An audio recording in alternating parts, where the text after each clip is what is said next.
Hi, everyone. A warm welcome to all of you to this session called Learning Through Games.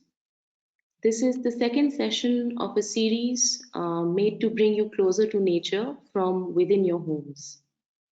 My name is Misha, and I work with Early Bird, which is an initiative of the Education and Public Engagement Program of Nature Conservation Foundation to get kids interested in birds. In this session, we will walk through a few games and activities that you can very easily try out at home to delve deeper into the wonderful world of birds around you. Most of these games are for kids, and these can be a fun way for parents and educators to help kids understand birds. So, to begin, just a small appreciation of birds of India. Birds are found in every habitat that you can think of. They're found in forests, they're found in deserts, on mountains, or even in the sea. And because India has such a large diversity of habitats, it also has a large diversity of birds. Our country harbors more than 1,300 species of birds, some of which are resident and some migratory. And the idea that you need to travel to far off places to encounter these birds is only partially true because you can appreciate birds right from your balcony as well. But before we begin, why watch birds? Or why put in the effort to get to know them? Well, observing birds is probably the easiest way to get close to nature. Birds are colorful, they're present in observable numbers and sizes, they're diverse, and you don't really need any fancy equipment to get a glimpse into their lives. And for those who are new to birds, here are a few common species that you can see in cities. And this is just a very small fraction of city birds. And what you see commonly will vary according to which part of the country you're in. And for beginners, again, this is just a small tip on how to start identifying birds. So, first, try to identify bird families. For example, try to differentiate between a barbet and, say, a bulbul, or a crow and a mena, and then narrow down to the exact identity of the bird. And in case you want to know more about how to begin bird watching, please listen to the first session of this series called Balcony Birding, which is a short introduction to watching birds from your home. Now, coming to the games. First, I'll talk about games that do not require any prior knowledge of birds. And the first game is about understanding bird calls. So birds call for different reasons. They call to communicate, they call to attract mates, they call to ward off predators, and more often than not, you will hear a bird rather than actually seeing it. So a fun activity you can try out to memorize bird calls is by coming up with a phrase that reminds you of the call. For example, listen to this call of the red wattle lapwing.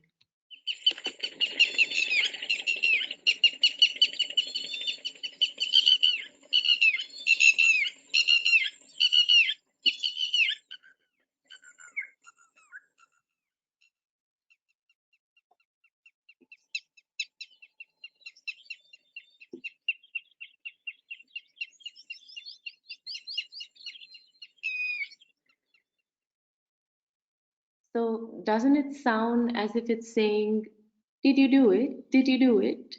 So, you can actually come up with such phrases to remember bird calls. Another example is the common hawk cuckoo, and it sounds like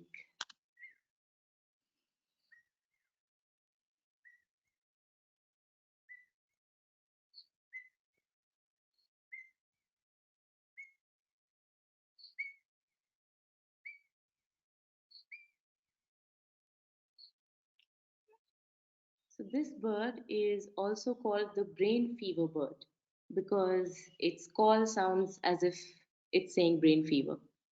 So, now I'm going to play another call here, and maybe you can come up with what this call sounds like. This is the common tailor bird.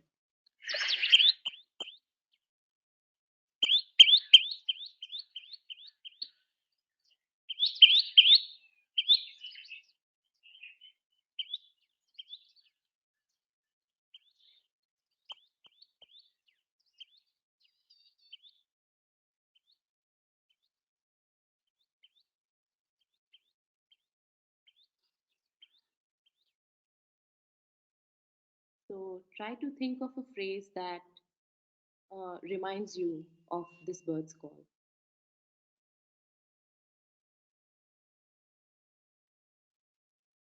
And a very good resource actually to understand common birds and their calls around you is this series of interactive posters that you can access on the Early Bird website. I'll just show you what they look like. So if you go to the resources section on our website, you'll see these interactive posters, and I'll just show you what birds around us looks like. It's just a depiction of the different birds that you will see around your home. And if you click on a bird,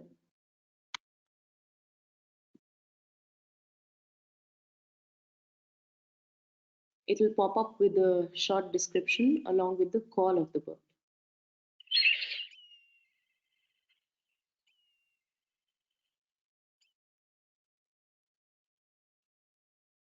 And it is available in 7 languages. So coming back to the presentation, the next game is called Nature Detectives Bingo.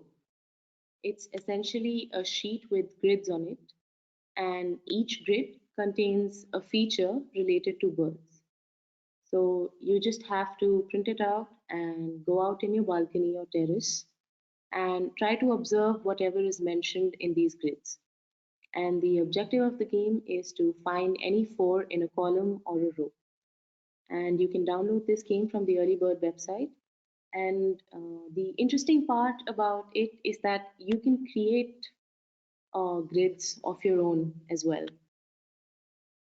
So, and the next game now is called Fact or Fiction.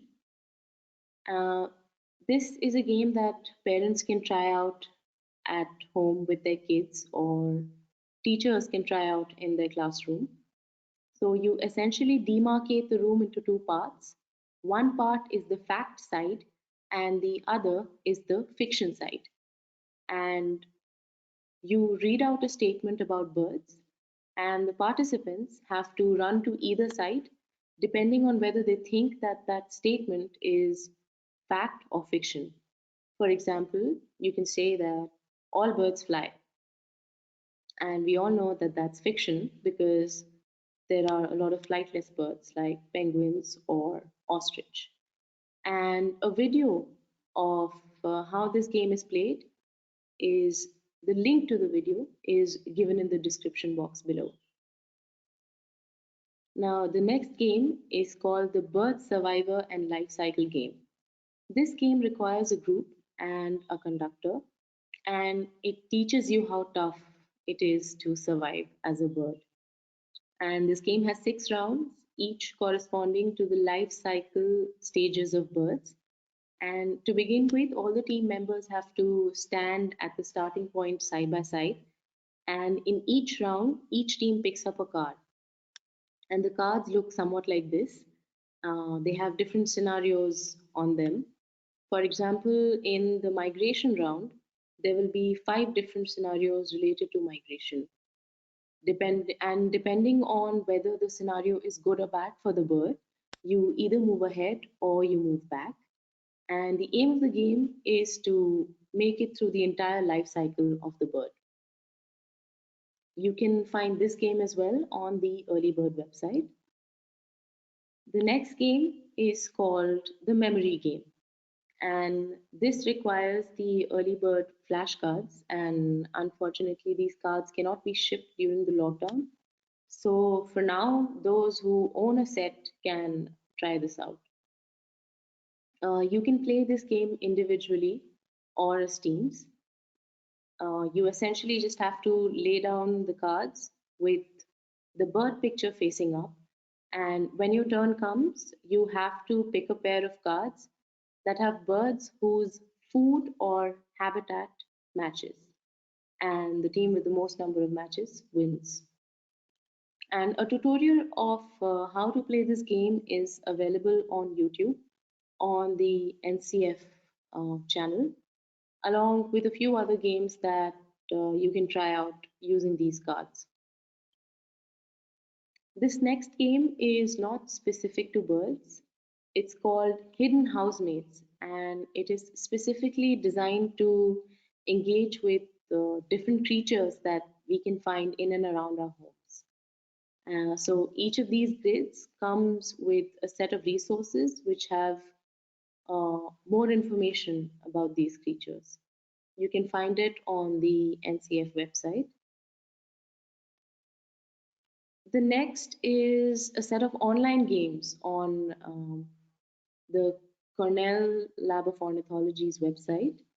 One of these is called the Bird Song Hero, which is my favorite game.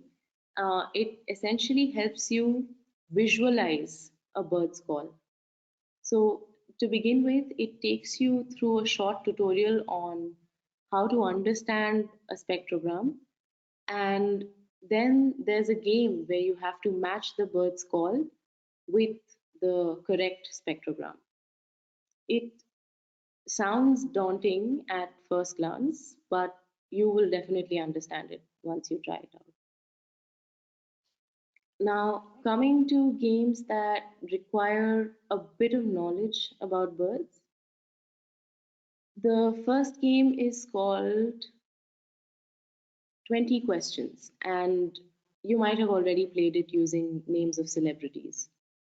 So, in this game, one person has to think of a bird, and the other person has to try to guess it by asking a series of questions that can only be answered in yes or no. And an example of the kind of questions one can ask is shown here. The next game is not a bird specific game, but can be customized to test how well you know birds. So you divide yourself into teams and make your team members guess the bird by enacting how it behaves or maybe even mimicking its call. Now, the next game is called Pictobird, and this one is actually made by Ganeshwar, who is a colleague, and it's just a set of clues to identify bird names. For example, the second set of clues is for the kingfisher. And the fun part about this game is that you can make endless such clues. The one at the bottom actually is for trees.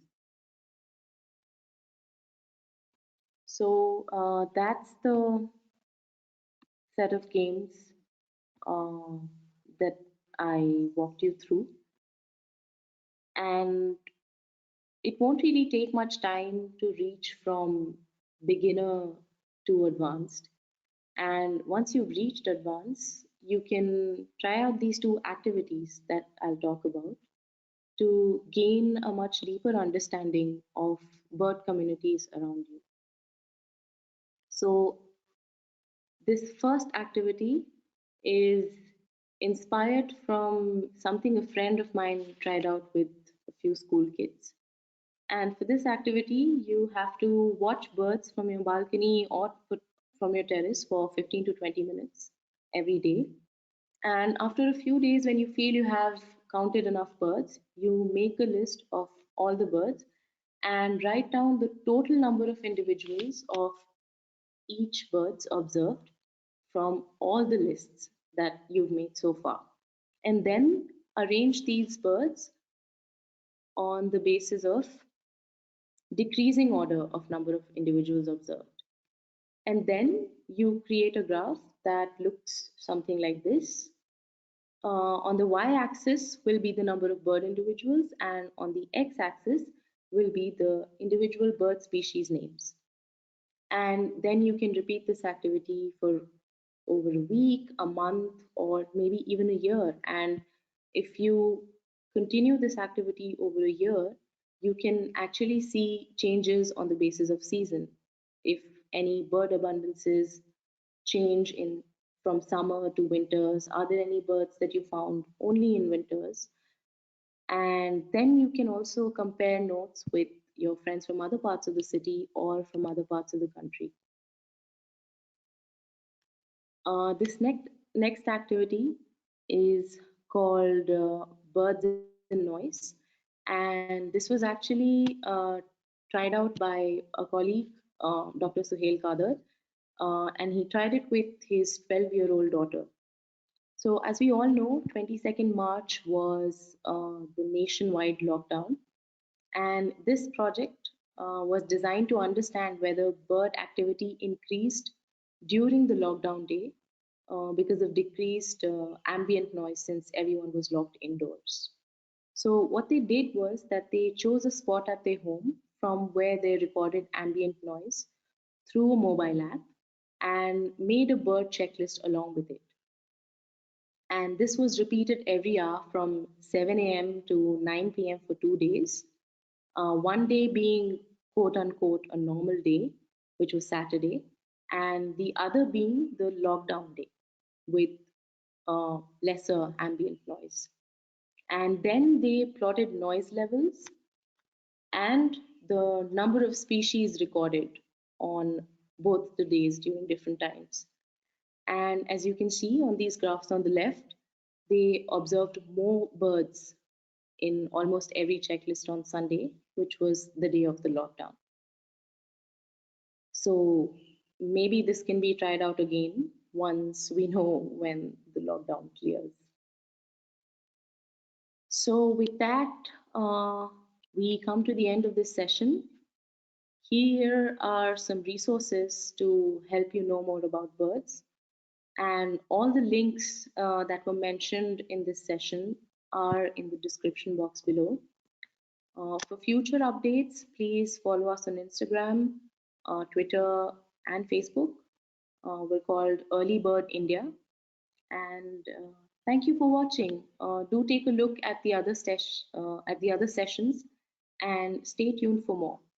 Happy birding.